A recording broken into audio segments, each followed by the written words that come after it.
ચાણોદ નજીક નવા માંડવાની સીમ વિસ્તારમાં શોર્ટ સર્કિટના કારણે મકાઈના ખેતરમાં આગ લાગવાની ઘટના સામે આવી છે। ખેતરમાંથી પસાર થતી વીજ લાઇનમાં ખામી સર્જાતા તણખા પડતા આગ ભભૂકી ઉઠી હતી। ડભોઈ ફાયર ટીમે આગ પર કાબૂ મેળવવાનો પ્રયાસ કર્યો, પરંતુ પવનના સુસવાટાને કારણે 10 થી 12 એકર જમીનમાં તૈયાર મકાઈનો પાક બળીને ખાખ થયો હતો। આ ઘટનામાં 5 જેટલા ખેડૂતોને આર્થિક નુકસાન વેઠવું પડ્યું છે। ખેડૂતો દ્વારા વીજ કંપની MGVCL સામે વળતરની માંગ ઉઠાવવામાં આવી છે। અચાનક બનેલી આ દુર્ઘટનાએ ખેડૂતોને લાચાર બનાવી દીધા છે। ચાંદોદ માંડવાની ઘટના છે અને અહીંયા લગભગ 10 એકર જમીનની અંદર તૈયાર મકાઈનો પાક હતો અને એ મકાઈનો પાક જીબીના શોર્ટ સર્કિટના કારણે આગ લાગી ગઈ। એના કારણે બધી જે 4-5 ખેતર આખા આવી ગયા અને 10 એકર જેવી મકાઈ જે હતી એ અત્યારે આ તૈયાર માલ બધો ખલાસ થઈ ગયો છે। કયા વિસ્તારમાં માંડવા આમ અંદાજિત કેટલી જમીન હતી?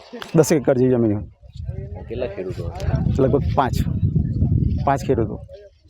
એ ખ્યાલ કેવી રીતે આવ્યો અકસ્માત થયો? એ હરગ્યો એટલે લોકો કામ કરતા હતા, એ લોકો ખ્યાલ આવ્યો, પણ તે સુધીમાં પવન હતો એટલે એકદમ આગ પકડી દીધી અને એના કારણે એકદમ સડીને ખાક થઈ ગઈ પડી। આર્થિક નુકસાન થયું છે તો MGVCL શું કહેશો? MGVCL જે કંઈક રજૂઆત થતી હશે તમારે કરવી પડશે અને કરીશું।